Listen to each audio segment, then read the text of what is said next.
What's up? What's up? What's up? We are live again for Braxton Media's podcast, or not podcast, but stream. I don't know. Same difference. Y'all know I'm getting used to it. But on WTF is happening in America. Like I'm literally trying to figure it out. And I know that so many of you are trying to figure out the same exact thing. And so we're going to get into it. Of course, there were a lot of things that happened today, but honestly, guys, what is new? What is new? Um, you know, this is something that happens all the time. Oh my gosh, guys, I have to change my name on here. It's showing me it's Chris. Shout out to Chris because his name is popping up on the stream. Okay, there we go. Now I'm cosplaying as Chris, y'all. That's crazy. That is crazy.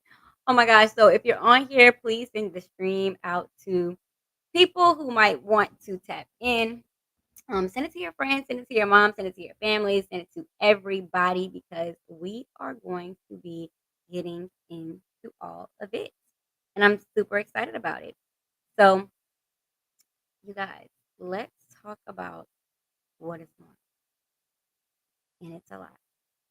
So, over the week, for those that don't know, the Congressional Black Caucus, they met in DC for CBC week. I'm sick, I missed it. But this is something that goes on every single year.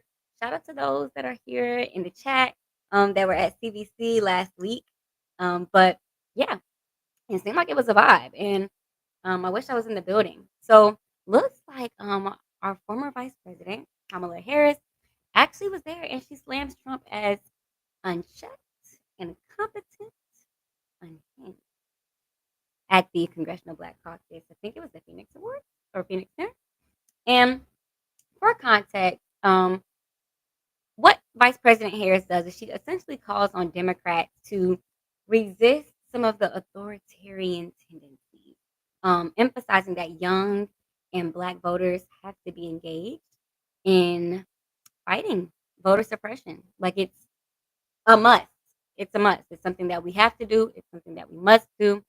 Um, and obviously, we're seeing a lot of tactics that are not new, but they are heightened at this moment around voter suppression, specifically in Black communities. And so she brings that up. And why does that matter, right? The tone really just honestly it signals rising political tension, right? And we've of course been seeing that everywhere, every day. Young people and the Black community are often the most impacted by those things, and specifically when it comes to voting rights issues. I mean, we've been seeing that since the days of Jim Crow. Let's be real, and shifts in policy. And so I felt like she was just honestly sending a very clear message that young voters and Black voters need to stay informed and engaged, right? And it's more than politics, y'all. It's about more than politics. It's about protecting our power at the polls. And I know I mentioned this last time I was on stream, but there are elections happening all the time. There's probably an election happening near you right now, local elections, and we have to be actively engaged in those conversations, actively engaged in what's going on in that part of our community. And we cannot wait just until the presidential election because I think if anybody is noticing anything now, it's not just the president and whatever is going on in that house that's affecting us, but it's what's happening on the local level, what's happening in your backyard, right? And so urging all of you, if you're not registered to vote, please go get registered to vote. Okay. And even if you are registered to vote, exercise the right. It's not enough to just be registered. Okay. Registering is just really the first part. You gotta go get in the booth. Okay. What Lotto say? Get in the booth. Um, what else is going on? So there's over 1,000 federal workers that are expected to resign in like this mass exodus. Okay. Um, this is tied to staffing shifts under the Trump administration. And many of the experts are giving some tea. They're dropping some tea and they're saying that it could really destabilize federal agencies and services. We've seen that in the Department of Education, the Department of Justice, the departments of all the departments. Um, and it's getting crazy. And so people are really actually saying they are leaving. So how do y'all feel about that? Like people are leaving in the middle of a economic craziness, right? It's economically crazy right now. But at the same time, people are still standing 10 toes down on the fact that they're ready to go. So what does that say? Like, what does that say about where we are right now? What does that say about what's going on in America? Like, what the F is that? What's happening? And why does this matter, right? Young people, like, that are considering, like, public sector jobs or internships, careers, right? They may face limited opportunities, um, and some of those systemic kind of knowledge is maybe lost, and so it's not just it's not just numbers, right? It's about the future of federal jobs. I think that's really important, and we do need them, y'all. We do need them, and the people who rely on government services, especially younger workers that are looking to get in, um, this can be a big issue, right? Those who are relying on government assistance, government support, um, which is why we have them in place, this can be catastrophic. But it has really gotten to a point, and sometimes things really just get to a point where people are fed up, and so people are planning to leave. So I guess we'll see how that plays out, y'all. We're gonna see how it plays out. Um, so much on my talking list this today. It's been a day. It's been a week. So much has happened since I last spoke to y'all. Things that we haven't talked about, but another one like around the Voting Rights Act. Um, before there's a case right now before the Supreme Court, and it's called I don't mispronounce it. I think it's Calais versus Louisiana though. And basically, for context, this could eliminate or redraw majority black districts, impacting political representation. So, for those that don't know, redlining, gerrymandering, all the things are basically when people can draw the line. When political figures draw the lines, they get to draw the lines in a way that impact them or one side over the other, a specific group of people over the other, and many times this disproportionately impacts Black people, Hispanic people, people of color, marginalized people. Um, and why does it matter, right? Like it directly affects us, and our ability to elect candidates who represent us. Okay, and so specifically when we're talking about youth turnout, it's crucial in defending these rights. When we're talking about Black turnout, youth turnout, marginalized people's turnout, we're really going to have to fight back on that, right?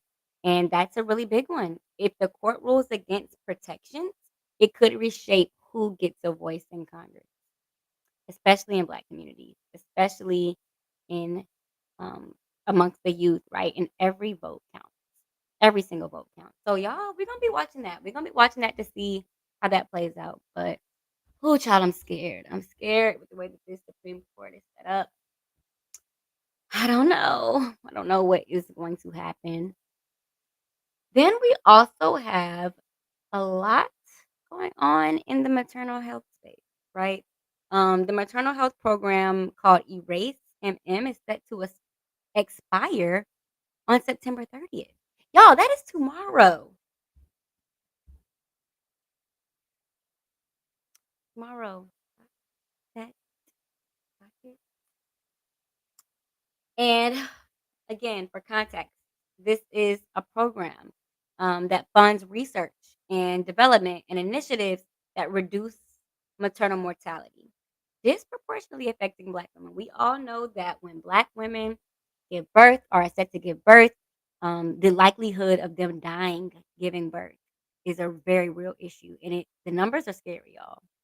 The numbers are so scary that the thought for me personally of having a child is frightening. I don't wanna die. I'm not ready to die. Um, Nobody is, right? But that's a very real issue that Black women face, when it comes to wanting to bring life into this world, right? And so why this matters, loss of funding could worsen health disparities in the Black community, which is what we've seen, right? We've seen examples of that throughout history. But maternal health, it's a racial justice issue. It really is. And when programs like Erase, Expire, it's Black mothers and families are the ones who are most at risk. And so I want you guys to keep up with that. Hopefully, I'll have an update um, tomorrow. Well, when I come back and talk to you guys, I believe on Wednesday, on what's going on there. On a little bit of a lighter note, Bad Bunny was announced as headliner for Super Bowl. Um, what's this, Super Bowl 51, 52? I don't know.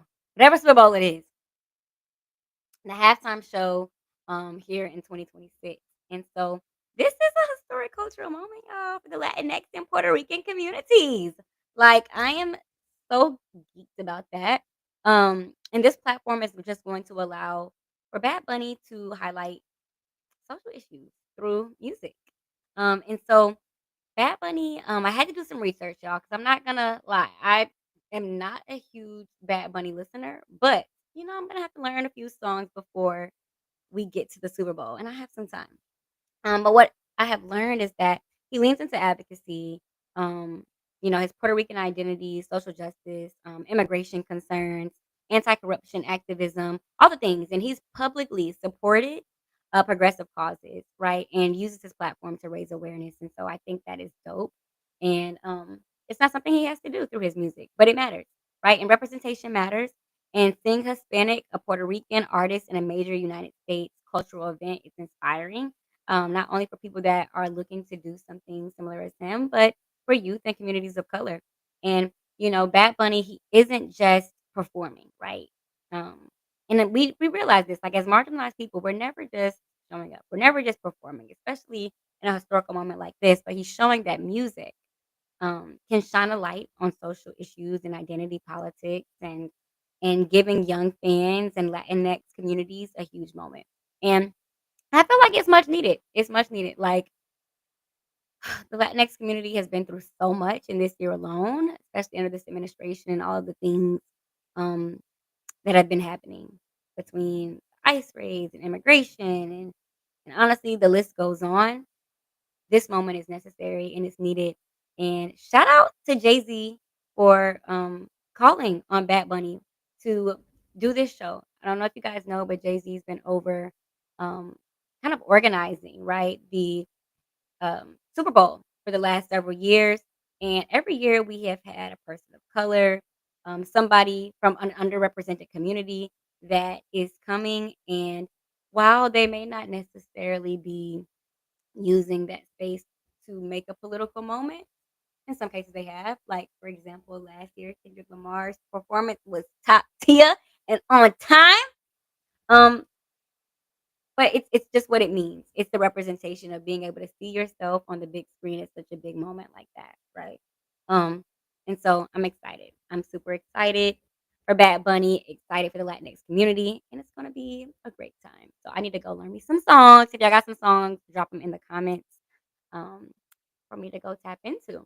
But y'all, that is it. Okay. That is it for our stream today. There's just so many things going on. I couldn't touch on them all today, but it's what is happening? What is happening? I'm trying to stay sane. I don't know about anybody else, but I'm trying to stay sane. My mind is turning. I literally had to get my notes together today for this stream because there's just so many things going on. Um, but yes, so excited. Last thing I wanted to share with you all is that episode 7 of the Black Emotion podcast dropped today on YouTube and on Spotify. You guys go support me. Go check it out. It's actually here on the Rise Free Media YouTube channel. So you can actually go and tap in, head over to the Black Emotion playlist and watch. Today's episode is with Coach John, John Granby, who is the um, owner of GTA Fitness here in North Carolina. He also is over the Rerun Durham and Rerun Raleigh Run Club here in the area in the Research Triangle. So you will learn a lot about fitness, community building as well as fatherhood in this episode. It's a quick one. I think it's about 30-35 minutes. So you can watch on YouTube at Rise Free Media, or you can actually watch or listen on Spotify at Black in Motion. Okay. So thank y'all so much for showing up and showing out. Please, please, please subscribe, like, comment, show us some love. And we can't wait to see you on the next stream.